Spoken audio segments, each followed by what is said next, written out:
1911 সালের 29শে July Mohun Bagan athletic club প্রথম ভারতীয় ক্লাব যারা আইএফএ শিল্ড জয় করলো ইস্ট ইয়র্কশায়ার রেজিমেন্টকে 2-1 গোলে হারিয়ে।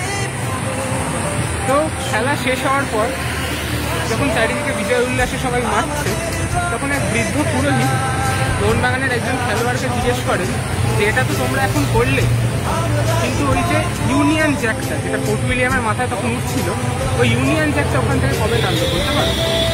মোহনবাগানের সেই খেলোয়াড়টাকে উত্তরে বলেন যে মোহনবাগান যখন আবার একবার আইএফএ শিল্ড জিতবে তখন দেখবেন ওটা ওখান থেকে নামবে।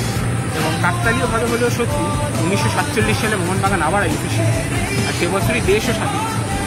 আসলে পদাঘাতের উত্তরে পদাঘাত একমাত্র ফুটবলেই সম্ভব, এটা বিবেকানন্দ বলেছেন।